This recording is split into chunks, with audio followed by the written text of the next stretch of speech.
welcome to Wellness in the Wilderness. Come with us on the trail of life as we inspire you to take a step outdoors, to disconnect from the distractions and reconnect with yourself. Sydney Williams and her guests will motivate you to get active and get well. Now, here is Sydney. All right, welcome to Wellness in the Wilderness. My name is Sydney Williams, and today I have another very special guest. I was special last time. Does that make... Am I special every time now? You're special every time. Oh, okay. Is that okay? Yeah, that's fine. Do you not like being referred to as special? Well, I suppose. I don't know. Who are you? I am the other half. I am Barry Williams. Barry Williams in the house, everybody. Yeah. Cue the applause. Woo! Yay. Yay. So, Barry, where are we? We are in the Hiking My Feelings headquarters and mobile studio. Tell me more about the setup and what led to the inspiration for this. Well, we got to do your audiobook. That's right. So we're kind of been, before we did it up in the Bay Area. Yes. And now we're thinking about doing it in here, and we just need to make sure everything's testing and everything sounds good. And we kind of mess with the microphone that we got a little bit. Well, get the Barry White sound going. Yeah. Well, and I want to say thank you, especially to people that have been listening to us talk since before we had a podcast. When we first started our YouTube channel, we got a lot of great feedback from our friend Henrik. Shout out to Henrik, the skydiver. Right. About how bad our audio quality was. And I was like, yeah, man, we're doing the best we can with what we got. Like, we're out in the wilderness. We got a GoPro. Like, we don't have the funds or the capacity to carry really heavy equipment out into the backcountry where we were doing these videos. And then we had the opportunity to hang out with some friends. Oh, this is something I want to talk about today. Remind me to talk about friends, okay? I'm going to write myself a note. But while we do that, we were hanging out with some friends, and we had the opportunity to share a bunch of our old videos. Like, we just kind of went on a bender of Hiking My Feelings glory on YouTube. And we were looking at, like, our most viewed videos, and we started to recognize a pattern. Other than the terrible audio, what was the highlight of the videos that had the most views? Ketamine? Other than ketamine. Krishnamurti? Yeah, but like what was the thing that was happening in the videos? Not even where we were, but what was happening in the videos that had the most views compared to ones that didn't have a lot of views? I don't know where you're going. We were telling a lot of good stories. Like, we were talking to the camera. We were talking about the things we were learning. We were talking about, like, taking people on a tour of the Krishnamurti Center, talking about Bright Angel and, like, the safety of why it's important to not try to do what we did and hike Bright Angel in one day up and down, right? So, like, the storytelling aspect of it. So this is all coming back to something, and I promise we'll get to it. But first and foremost, that was where I was like, oh, man, Henrik was right.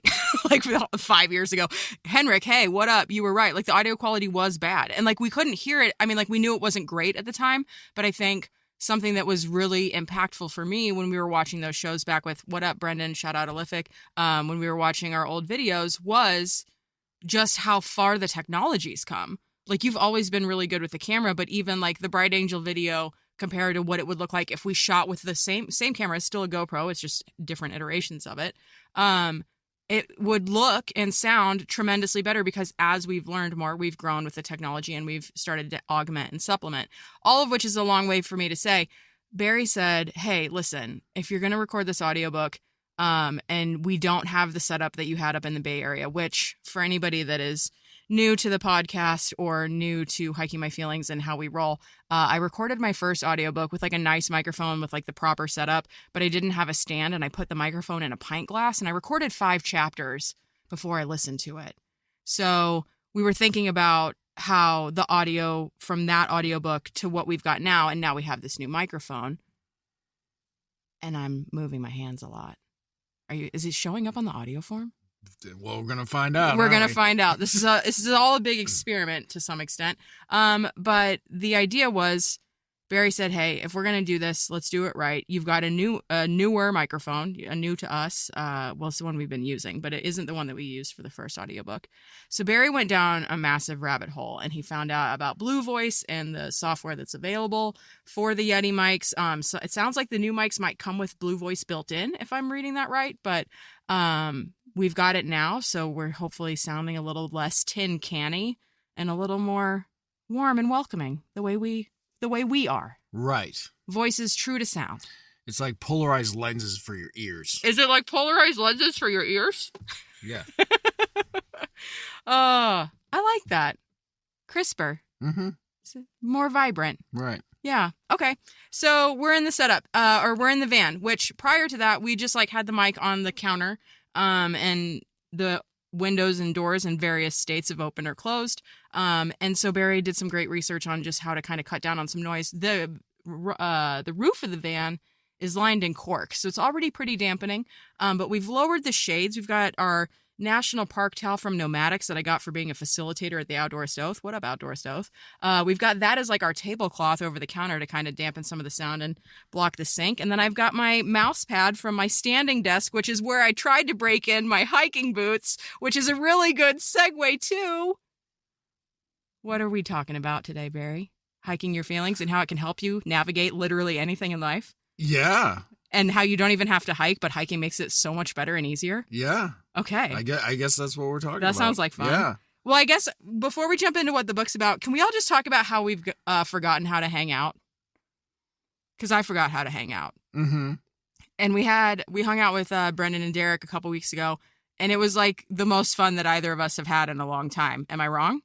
That's because we were laughing. Yeah. We were with other people. Yeah. We were just like... Didn't look at our phones once. Didn't look at our phones once. We were talking about some of the most pie-in-the-sky, rabbit-holey, conspiracy theory, exploring origins of the Earth. Where do maps come from? Like, we touched on it all. Alien technology and how they're not letting us have all of it because they want to make sure we know how to use it. I mean, like, we went deep.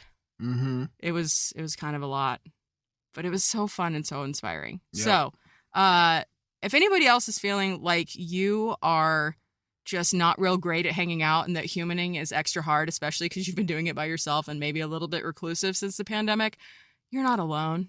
I feel this deeply. I forgot what a social creature I am, to the point so much that Barry made, at one point, we were having a conversation, we're all laughing, figuring out, how the universe works and our place in it. And then I went out to the van to get something, and Barry's like, I kind of forgot that this is like what you do. And I was like, what do you mean? He's like, well, as soon as you left, like, we all just started looking at our phones. And I was like, oh, okay. Yeah. Like, I love facilitating conversations and inside and outside of the Hiking My Feelings ecosystem. And it has been a while since we've done anything social that wasn't something that we coordinated. So just a shout out to anybody that might be feeling a little bit lonely, a little bit like maybe this is the year that we kind of step back out into the world and start socializing again and feeling like grown-ups, just trying to do our best on planet Earth. What do you think, Barry? Sounds great. Okay, it sounds great. So now what? Talk about the book and how it helps you navigate stuff? Yeah, I mean, we've had we had a major pivot. I think we talked about it last time with the sponsorship and stuff like that. And we got so we had a whole thing planned out, and then we didn't have a whole thing planned out. Now we got a whole nother thing planned out, and everything seems to be fine. But it was pretty gnarly there for a little bit. So I was like, you know what we should do? We should pick something from your book and a specific chapter and a specific page and talk about, like, how did this help you get through this part? And you're like, well, I don't have that. I don't have a chapter on what to do when you lose a sponsor and the plan that you've been planning for over a year falls apart. Yeah, maybe the next book. Yeah, maybe that's in the next book. So since it's not, that also became a point of contention in our discussion about how we were going to unpack this all today. Because I was like taking Barry literally, and I was like, Barry, I just don't have a chapter on that. And he's like, well, find one. I was like, well, the chapters are what the chapters are.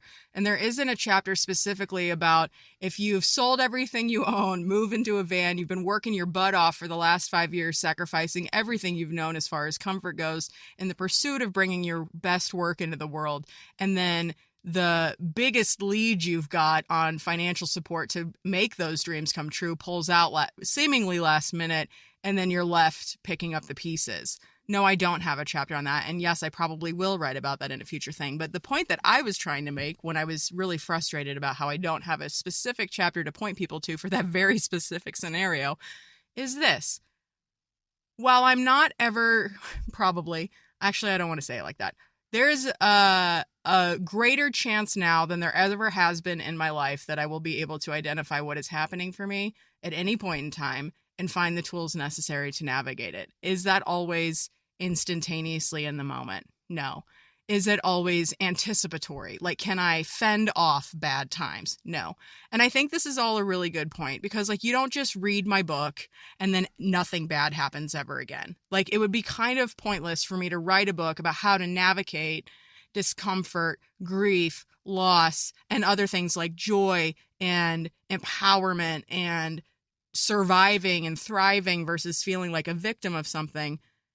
It wouldn't make sense to write about that if, on the other side of figuring out how to navigate that, it never happens again. Like, the book would be like, here's all the stuff I went through, and now it's over. And then that's it. And that's not how life works. And I'm saying that for myself because I think I mentioned this last week too. I have been feeling like, especially as I get more specific in the healing activities that I take on, when I am embarking on a journey with a specific intention and my expectation of what that intention might look like doesn't line up with the reality of how that comes into the world, I'm like, this is so frustrating. I've been doing the work. This shouldn't be happening.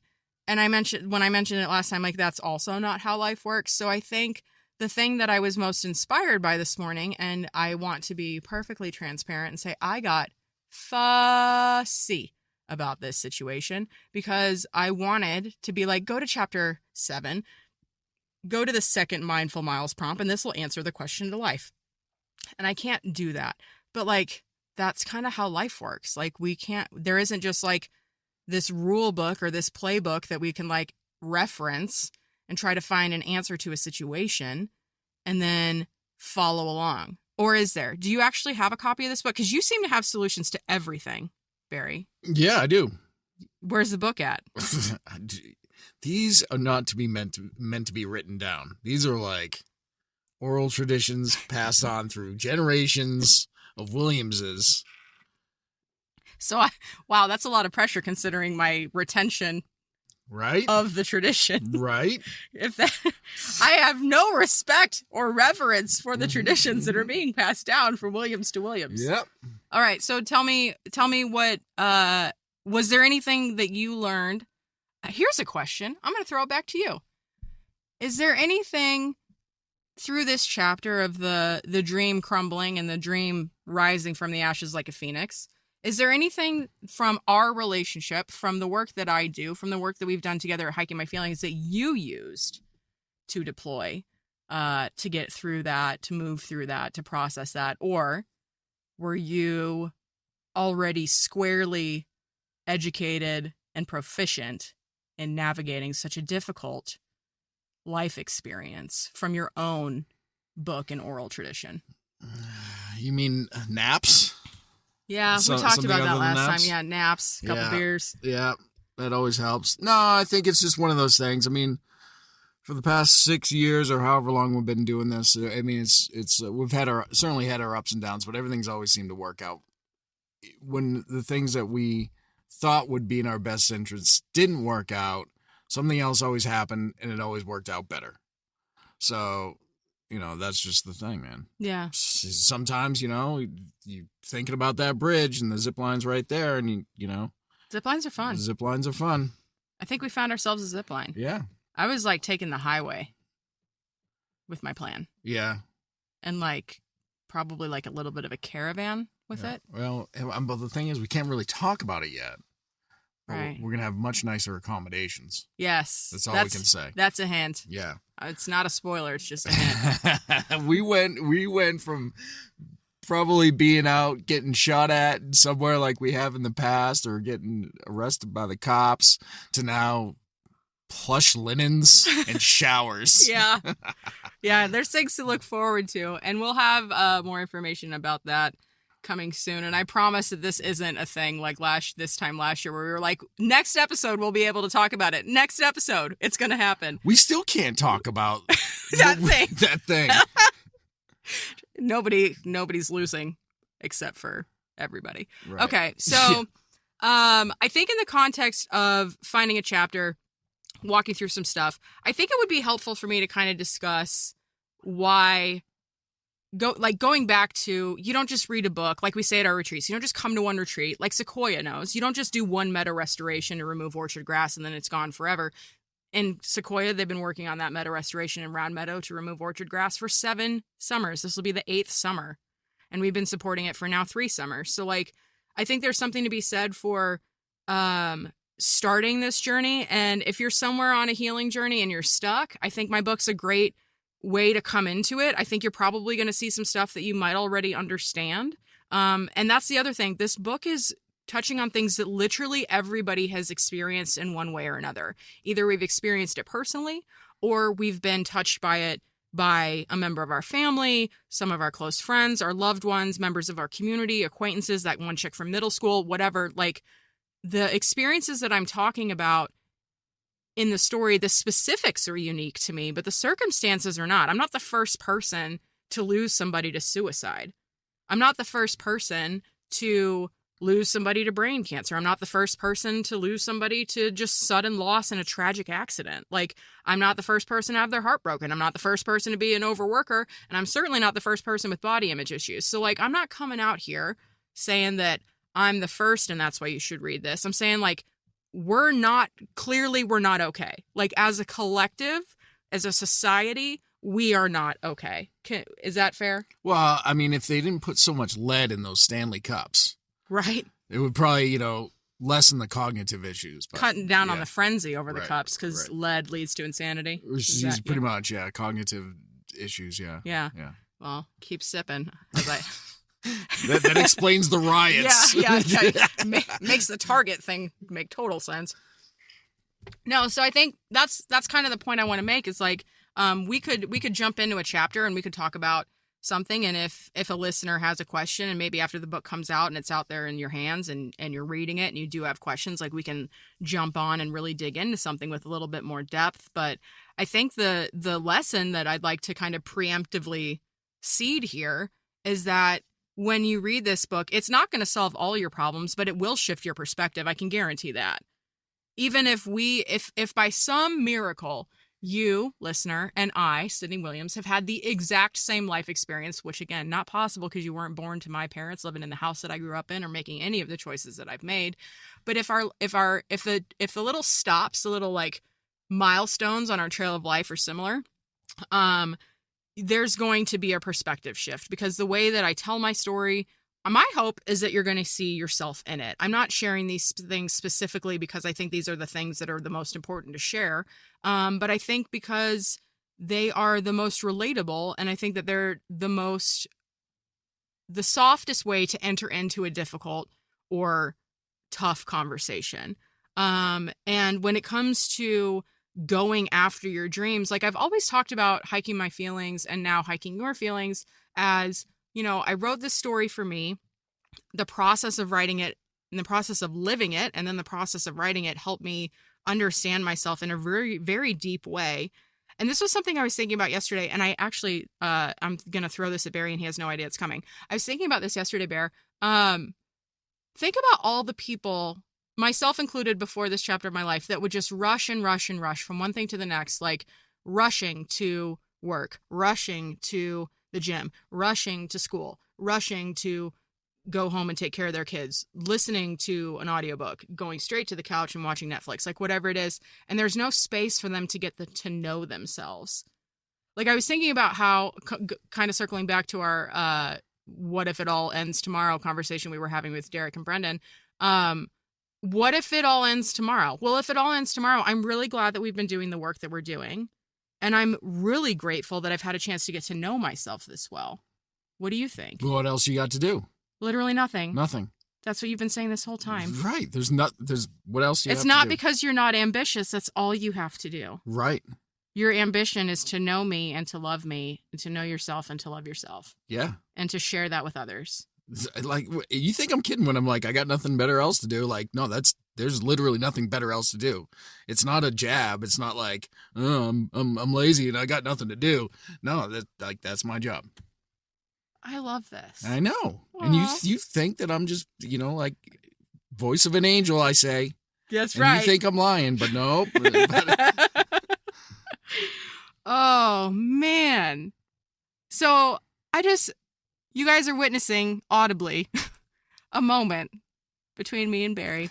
But how long have I been saying this, and now you're just catching on? But this is the thing. But I know that it's frustrating, and I know that we joke about it, and the joking as of late is more like veiled ribbing and serious disappointment or discontent with the situation. But like, I think for anybody listening, like, and especially like as a former marketer, like you have to hear, the average person has to hear or see something 3 to 7 times before they even understand what it is. And more than that, if they're going to consider purchasing it or buying into it. And so I've been living with you for 13 years. And you've been saying since well, you've always loved me, but I think the job of like your only purpose is to love me. Your only job is to love me. I think that was more of a hiking my feelings thing. I don't think that was as prevalent during the first 8 years of our relationship. Like it was, and the love was felt. But I think like the messaging of I was a skydiver and then we met and now I'm here to love you. I feel like that is more of a recent discovery. And by recent, I mean 6 years. This is not, I'm not doing myself any favors by putting timestamps on this because I should be able to understand this.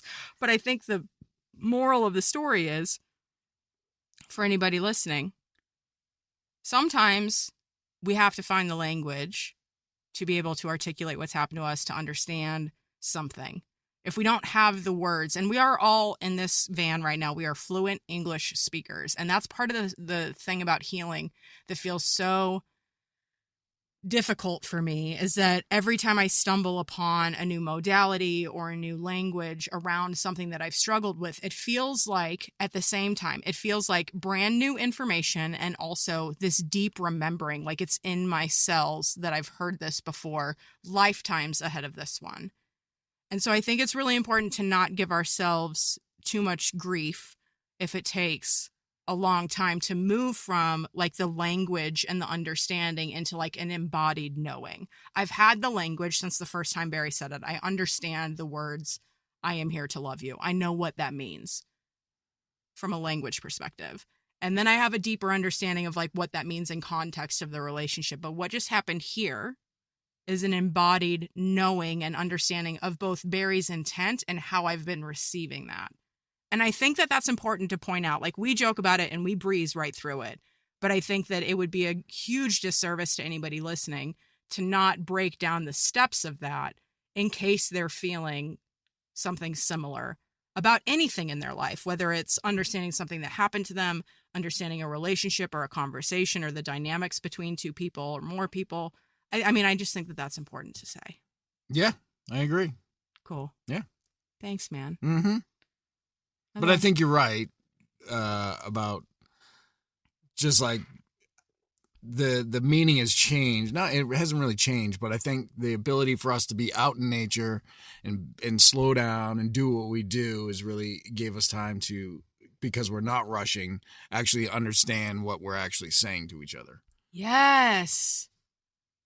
Yes. Just like Bob Marley said, once you quit the race, you win the race, or something similar like that. Yeah. Yeah. Yeah, no, but I think, and that's a huge part of it too, about the whole thing, is just being able to slow down just long enough. Just like, you don't need to like go slow down and slam on the brakes the way we have for the last 6 years. But like for the average person that's got a family and everybody's working and you've got commitments, I'm like, okay, like, well, let's think about Craig and Jenny and their 4 kids, right? Like, they both have a lot going on.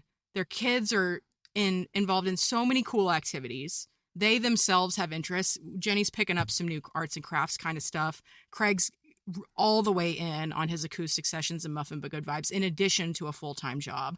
Like, I think the lesson could be why just going for a hike and like, why, so like read the book, take one of those Mindful Mile prompts, and then go out by yourself or with your partner or with your friends or with your hiking group or your kids or whatever, and just go walk and talk and see how different those conversations on the trail might be versus when you're trying to have a conversation about something that really needs more time and attention than what we can give it in the car on the highway. or around a dinner table when we're all really in our emotions. One of the things that I love most about hiking, and especially the way that Barry and I hike, is we barely talk when we're hiking. Unless we're purposely having like a walking It's meeting. usually because I'm huffing and puffing. It's usually because you're huffing and puffing. It's because you are hoofing it and you are a billy goat and you're up ahead and I'm pulling back the rear a little bit and I'm like sitting with where I'm sitting. But I think one of the best benefits of processing in motion, specifically on a trail, specifically with other people, is that if you're walking single file or even side by side, we live a lot of our life side by side. Barry and I don't spend a lot of time face to face, because of the ergonomics of the van. When we're laying down, we're side by side. When we're driving, we're side by side. When we're hiking, we're in front of each other, like not making eye contact. So for Barry and I to like look at each other in the face is like when we're stuck in the van, doesn't happen a lot. When we're out in the world, it happens all the time. And I'm kind of going around a little bit of a verbal exploration here, but I think that that's one of the contributing factors that has been so difficult about van life in particular, when the weather is what it is in this kind of season, when we're getting this much rain, when we're getting this much moisture, when the weather is colder, when we're not hiking for whatever reason, like it's not even that we're confined to a small space, but it's like, I miss the eye contact and I miss that, even just like that moment of connection. And I think if we flip that on its head, where other people are spending so much time looking at each other and so much time scanning emotions and body language and nuance and stuff like that, I think where we are so blessed and we might not even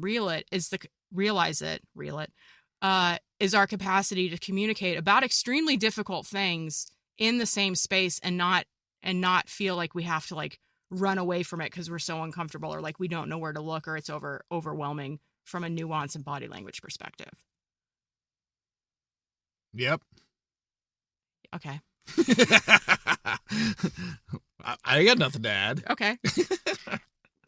Where's your head been at lately about all the things we got coming up? I know at one point you were like, if I have to drag you kicking and screaming to get you to the things that you said that you wanted to do, and I do want to do those things, and we'll talk about those things, but like, where's your head been at? Like, we're kind of out of the like immediate drama and chaos of plans feeling like they're dropping down. We've got some good momentum building again, some good hope, I think, coming. Where's Barry at? Yeah, I mean, we were talking about the other day, it's like, I don't know if anybody else is going to be able to understand this, but like from a skydiving perspective, one of the worst planes you could jump out of is a Cessna 182. It's like a 4-seat.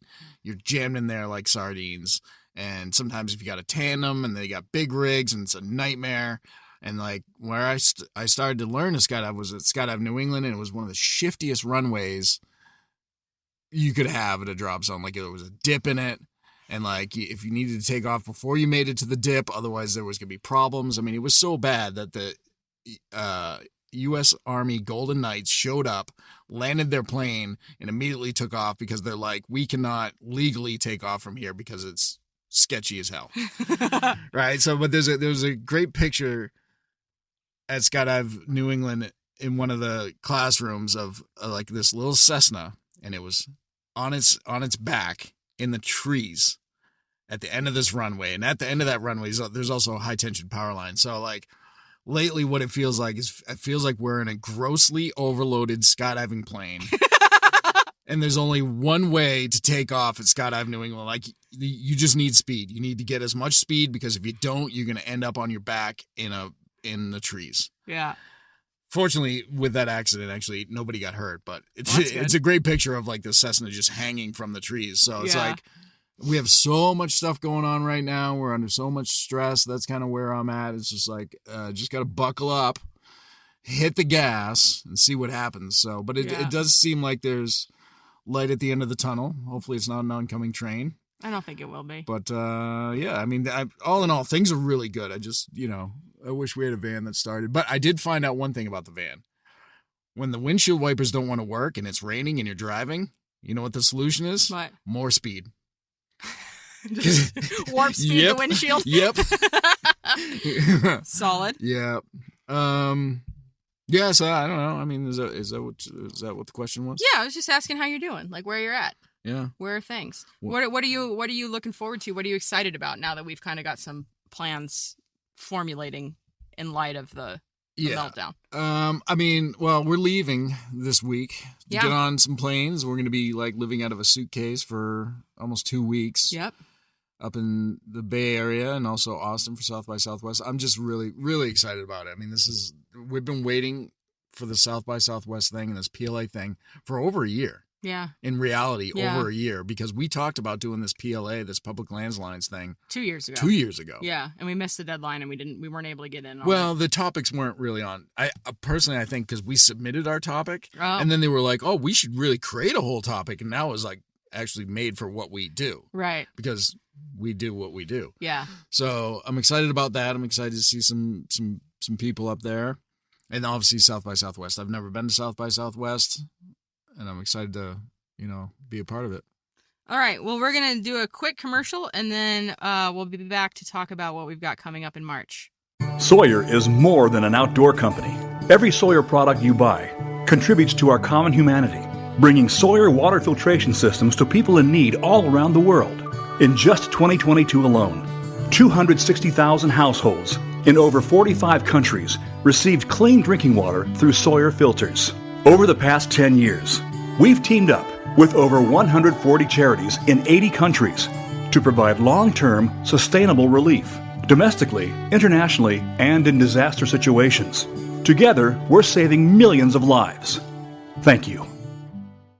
Okay, party people, we have a really exciting new offering at Hiking My Feelings. And we kind of alluded to this last episode, but I don't think we really fully got into it. So we have a new version of Blaze Your Own Trail to Self-Love, and it's happening in 2024. This is a vision that I've had since 2015 when I wrote in a little tiny corner of some random journal. I wrote wilderness retreats, ? In my journal in 2015, and we've been building up to this very specific offering that we have.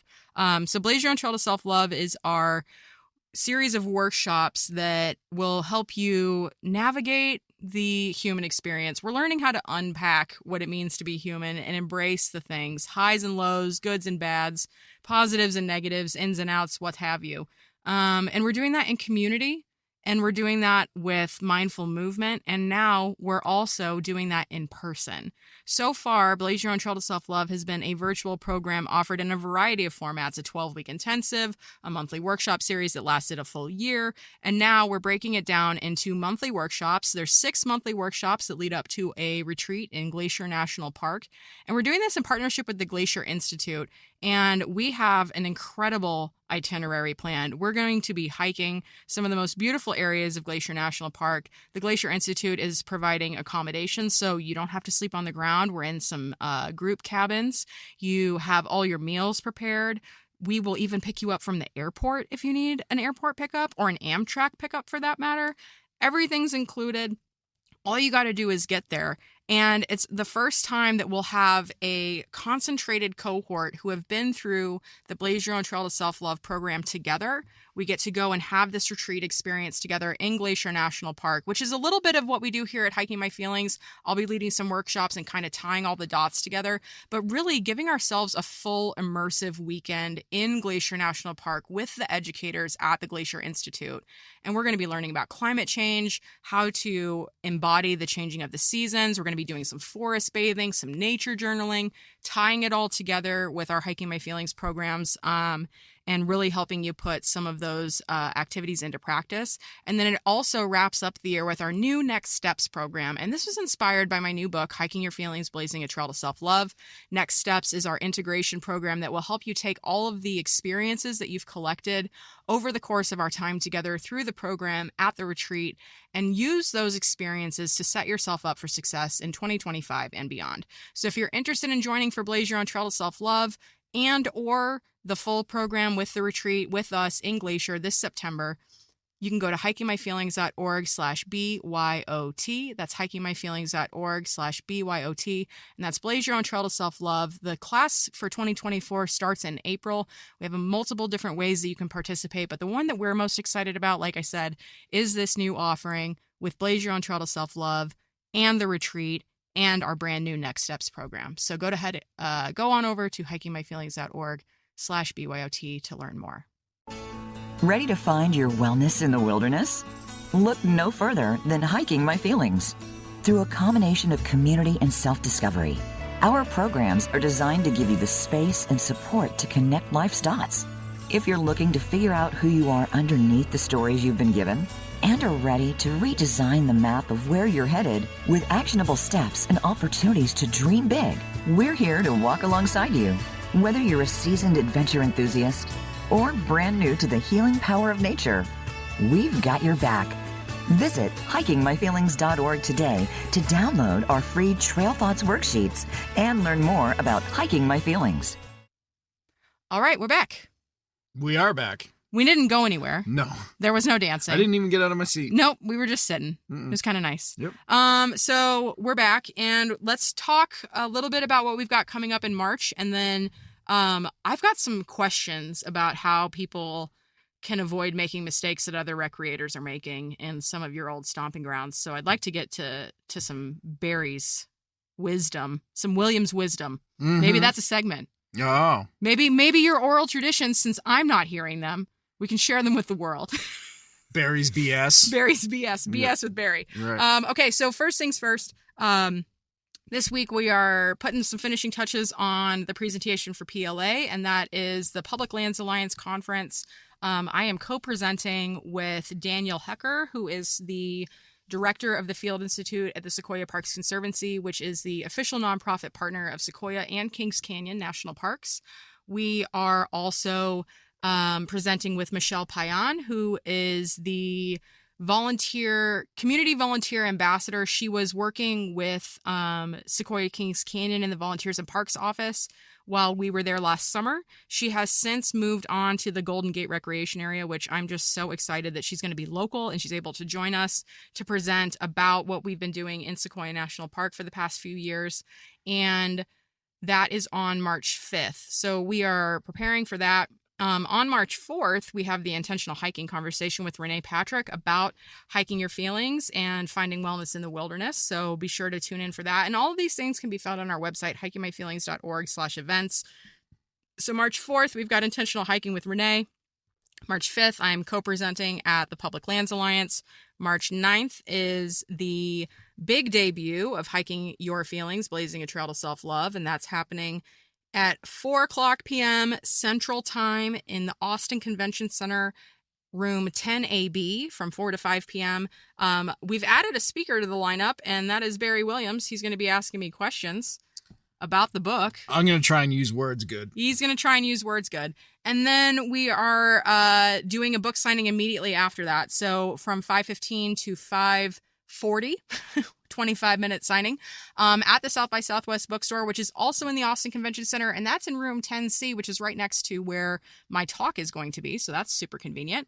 And then after that, we're going to go over to the welcome party happy hour networking event for the folks that are on the Health and MedTrek track at South by Southwest, sponsored by Johnson & Johnson. And this podcast is not, but the event is. And then the thing that I'm like really pumped about for Austin, in addition to the book reading and stuff like that, is opening up the Hiking Your Feelings experience to anybody that wants to join us. We are co-hosting a hike with Gossamer Gear and the Trails Conservancy in Austin. We're going to be hiking around the lake and doing a little bit of a trash cleanup. So we'll have more details on that on the website shortly, if they're not there already by the time this episode airs. But you can look forward to that on Sunday morning, March 10th at 9:00 a.m. So if you are attending South by and you want to get outside, stretch your legs, leave Austin a little bit better than you found it the night before, after partying on 6th Street or wherever you're hanging out on Saturday night, we'd love to have you join us. And if you live in Austin, and you're looking for an excuse to get out, feel good, learn a little bit about the healing power of nature, support the local organization, the Trails Conservancy, which is based in Austin, learn a little bit more about Gossamer Gear. We're going to have prizes for the most trash picked up, the most unique item found. When we did this in Chicago for the Take a Hike Diabetes campaign, we picked up like 90-something pounds of trash in like a 30-minute period from one location because there was so much in that stretch of that trail. And we found so many wigs on the trail that we called them tumbleweaves. Remember that? Yeah. That was funny. What was some of the weird stuff you found on the ground in Chicago? I don't remember. The wigs were really because there was like something. more than one. Yeah. There was like a lot of wigs. I mean, there was those 99 bananas. Yep. The little bottles, and little fireballs. Right. Yeah. Plenty of those. Lots of mouthwash kicking around. Yeah. So that's our time in Austin. So March 9th, we've got the talk and the book signing. And then on Sunday, we have the hike. And then we're headed right back to San Diego. Well, well, we got to go to Ginny's Little Longhorns. Well, and then, first. yeah. So we'll do the hike. We'll go to Ginny's. We'll play chicken shit bingo, which if you haven't, Barry, can you educate the folks? So I and think also, granted, our intel is from like 2011. Well, I did check their website. They still do it. Everything's fine. Ginny has since passed, so there's new ownership. Rest in power, Ginny. But they still do chicken shit bingo, and basically what it is, it's $2 a square, or like 3 squares for like $5 or something, and that you can get like a small little, handful of chicken feed, and they put this giant wood square out with like squares in the square, and like bingo, just like you think. It's not rocket science. And they put this chicken in there, and and they put this in this cage, and you can kind of like sprinkle the bird seed wherever your square number is, and if the chicken poops there, you win. Yeah. I mean, you get glory, Yeah. you get fame. Yeah. And you probably get like a little bit of $60 or something, or whatever it is. Yeah. But usually, and I hope they still do this. They still do like it's Sundays. They only do the bingo then, but they do like hot dogs and chili, and they're free. Mm. Granted, they've been sitting in, hot dog water all day long, and it's like Hormel straight out of the can, which has its moments, but yeah, that's what I'm really looking forward to. Yeah. So actually, and let's also talk about how Barry is husband of the year always, but especially so this time around, because what is happening? What did we literally just find out is happening at the same time as my session? And what has earned you husband of the year with a bonus crown already for 2024 because you're going to be on stage with me and not participating in this other thing? Yeah, so at literally the exact same time we're giving our presentation, or you're really giving it. I'm just kind of there for eye candy. So they're doing a 25th anniversary of Office Space with Mike Judge and the entire cast, like Stephen Root, Ron Livingston, the whole cast. Is Jennifer Aniston going to be there? They did not mention her. Okay. So she's probably got other things to do. Yeah. But her career's kind of taken off since then. Yeah, I guess so. I mean, I still think Tom Hanks's best work was in Bosom Buddies, but nobody will agree with me. But I think Aniston's best work was at Office Space, but Office Space was filmed in Austin, and it's kind of cool because we have seen Genentech. We went to Dave and Marta. We went to their apartment. We did. Yeah, we saw all of it. So that's going on at the exact same time, and I'm like, oh. So we're putting out a soft sound if anybody would like to be in conversation with Sydney Williams about her book. I told Barry this the other night. I said, Barry, this is how much I love you. If I need to find someone else to be on stage with me so you can go see this panel about Office Space, that's how much I love. And I'm saying that from the bottom of my heart with every fiber of my being. If you genuinely are that excited about it, I wouldn't want you to miss out on that once in a lifetime opportunity. I'm sure I'll find him on 6th Street later. Yeah, okay, yeah, cool. That'll be fine. Copy. Yeah, I mean, that movie is very important to me because I quit my technology job to become a full-time skydiver after watching that movie. And I watch it all the time. I've probably seen that thing like 100 times. It's one of our favorites. It's a great movie. So it's a highlight for us here. Okay, so then we come back and then we're doing the book launch in San Diego, which new and exciting updates on that. When I heard from our friends at Diesel Del Mar, which is where my book launch is happening on March 12th, 6 p.m. RSVP if you haven't. It's free to join. Buy a book. Get it signed. When Mary from Diesel Del Mar told me that I could have refreshments at this book launch, it was a no-brainer. Didn't even have to think. My brain is so finely attuned to the best family-owned businesses in San Diego that provide refreshments. It felt kind of like what I imagine in the future when we all have brain implants, right? And we're like, we think a thought and then something arrives at our front door. The technology in my brain is already attuned to this for family-owned businesses in San Diego that I would want to have provide refreshments. Do you know who it is? Yeah. You want to tell the people? Well, these aren't just refreshments, mind you.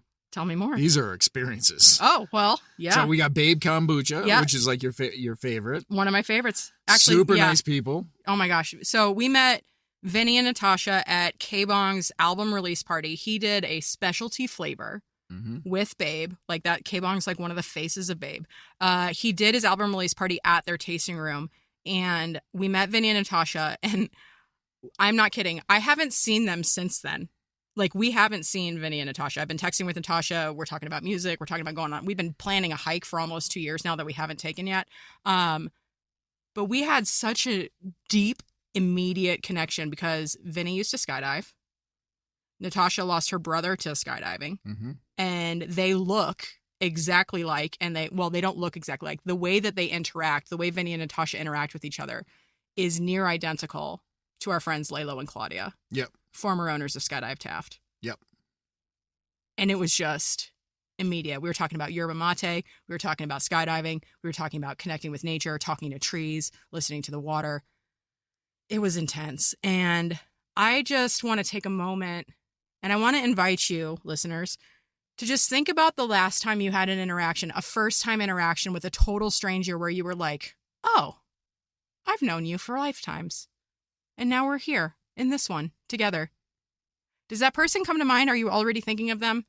I want you to do it right now. Don't wait, because if you wait, you'll forget. Right now, I want you to text them or call them or do something other than listening to what I'm saying. And I want you to reach out to them and tell them hi and that you got a gift from the universe, a nudge to reach out. I am the universe in this moment, and I'm encouraging you to reach out. You're welcome.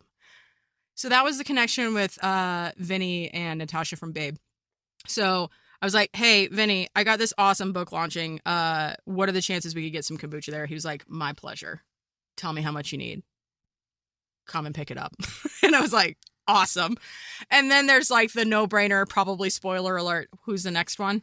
Muffin but good vibes. Brr, brr, brr, brr. Mr. Yeah. Craig McKnight. Craig McKnight, who is hands down one of the most community-minded leaders I've ever met. One of the people I'm most proud to call friend. And he has not confirmed, but I have inquired whether or not S'more Than a Feeling, which is our signature muffin in collaboration with Muffin But Good Vibes. I've inquired if S'more Than a Feeling will be making an appearance or if this will be a blueberry or the Mac kind of Either event. way, you're never gonna miss it. You don't go wrong. I've never had a bad muffin from that man. Never had a bad muffin from that man. So now, if you need reasons to come, one, I threw a Halloween party in 3rd grade that nobody showed up to, and I will tell this story until I die because I kind of like guilt tripping you into coming to things and supporting me. So don't make me drink all the kombucha and eat all the muffins myself. I had to eat all the Skittles in 3rd grade. I'll do it. Okay, Barry will do it. If we have to. If we have to. But so reasons you should come. One, because you can be part of making history and adding a notch to my belt of events that people have shown up to that weren't the Halloween party in 3rd grade. 2, you can refresh yourself, get some probiotics, have a good time with a nice, refreshing Babe kombucha. You can also eat love. That is what you're doing when you have a Muffin But Good Vibes muffin. You are eating the love that Craig pours into and stirs up in every single muffin that he makes. And I had another point here. I don't know where I was going with this. I was on pins and You needles were on over pins here and because I needles. was like, what else she's is doing there? it. The reasons that you should come.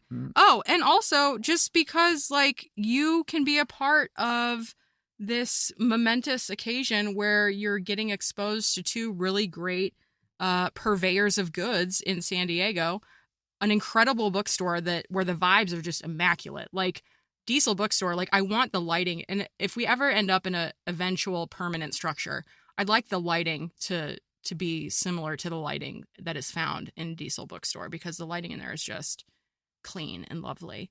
I thought I had another point and maybe I'll come back to it, but yeah, so you should show up. That's what we're doing, March 12th. Barry, I got a question. Yep. how can I not die in the wilderness? You got any lessons that you've gleaned from any news stories lately? So I'm originally from New Hampshire. Yeah. And I've hiked a lot of the, presidential range and 4,000 footers and stuff like that. But I only hiked Mount Washington once, and that was with you. No kidding. You hadn't hiked it before that? I have not. That's something. No, because it's a bit of a touristy, because everybody, takes the cog railway up there or drives up there. And I don't know. It's just something for some reason I just never did. And it's the tallest mountain in New England. And it's also home of the wildest weather on the planet. Mm-hmm. When we went there, what was it, in August? Yep. It was freezing up top. And it was like, 80 degrees down below. And this lot, yeah. mountain is only 6,288 feet tall. It's not terribly tall. That's correct. I'm referencing the sticker on the back of the van. Yeah. Yep.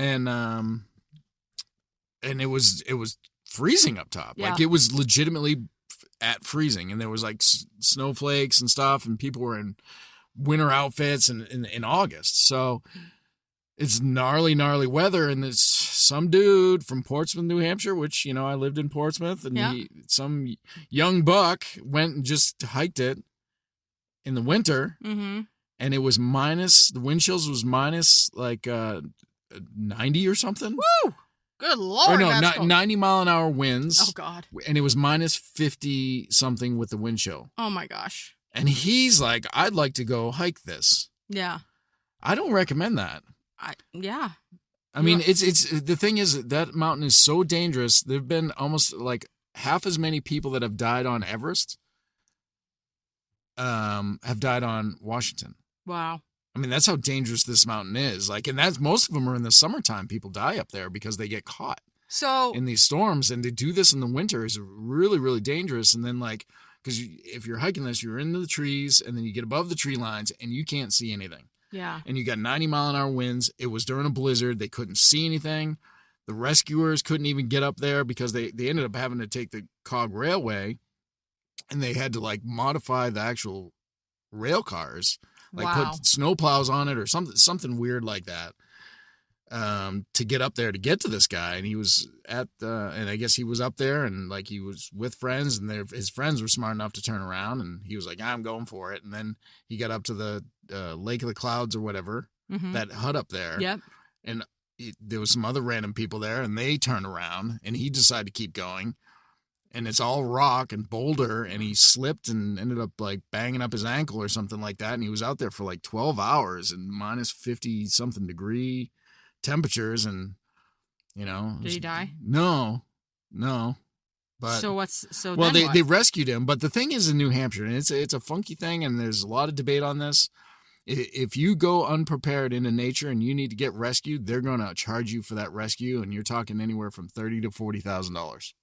Woof. So I'm a little bit broken on that. Like, I mean, New Hampshire does a really good job of like how to prepare for hikes. They give you like a sheet that you can get. And then if you do the sheet, if you fill it out and you know that you're not a dum-dum, you don't get fined. But if you just go out there willy-nilly, unprepared, without the right equipment, the right snacks, and the ability to stay alive out there, they're going to charge you. But the downside is that it's going to be expensive, and people will probably just die. Yeah. Because who can afford $30,000 to $40,000? I sure can't. To get a rescue, you know what I mean? So I think eventually that law is going to kill somebody. But the good news is, if you do die up there, they don't charge you. Well, that's good. Yeah. Yeah, that's nice. Yeah. So no sense in paying for something you can't come back to. Right.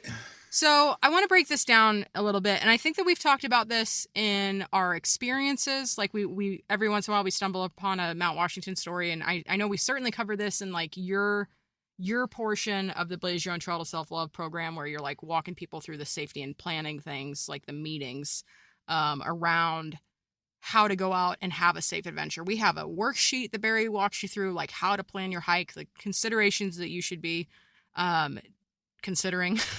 And then, but I want to break this down because so I come from Kansas where there are no mountains. I moved to California where I am aware of, and I have now since summited the tallest mountain in the lower 48. I spent some time in Colorado. I haven't done any 14ers up there, but in general, coming as a flat lander person from the Midwest, it would make sense to me that if I understood that So yeah, of course Mount Everest has chaotic weather. It's so high. Of course 14,000 footers have cold weather. It's so high. Like if we're thinking just about like the elevation and the temperature of like where you're traveling to, all of that makes sense. But I think the part that's really underestimated and overlooked about Mount Washington is the fact that it's only 6,000 feet tall and the weather is so dramatic. Why is that happening? Does it have its own weather system? Like why is it colder and more vicious at the top of Mount Washington than it is at Mount Whitney? It's because it's New England, baby. Yeah. We're tough. I know. We're tough. You're Even tough our weather's tough. The trails are tough. Yeah. The mountains are tough. The people are tough. Yeah.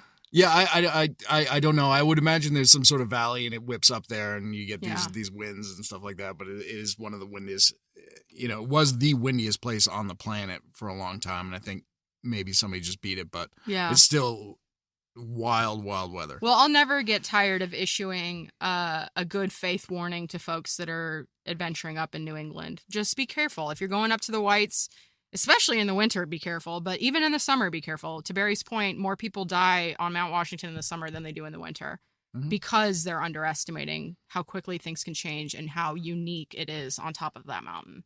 Yeah, and if you want to watch a movie that has nothing to do with Mount Washington but is set on Mount Washington, watch Infinite Storm. You want to see what you're dealing with. But obviously, when we watched that movie, I was like, nobody, and I mean nobody involved with the making and production of this film has ever been to New Hampshire. Correct. Because they shot, like, the vistas were like Alps.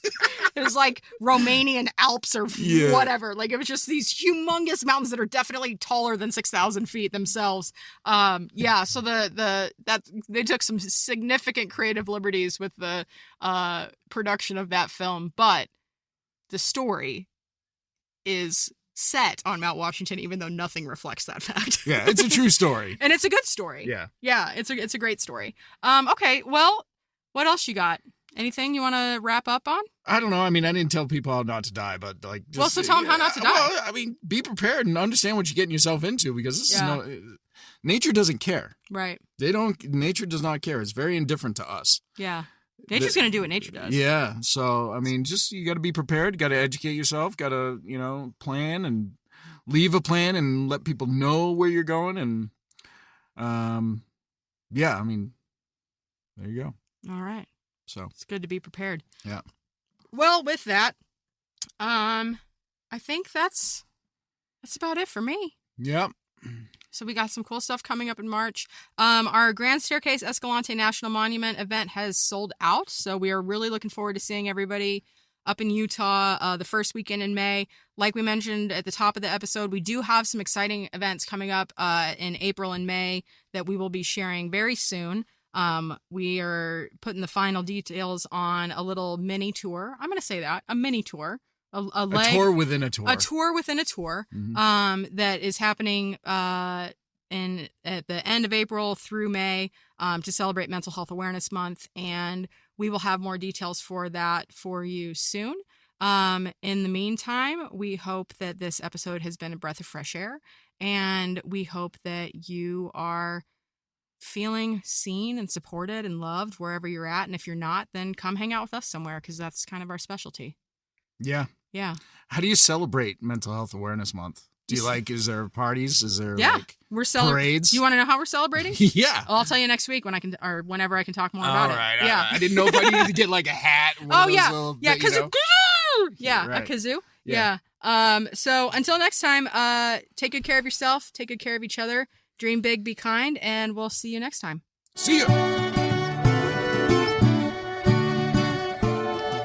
Thanks for joining us on this week's show.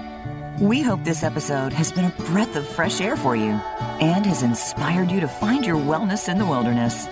We will reconnect with nature and you again next week.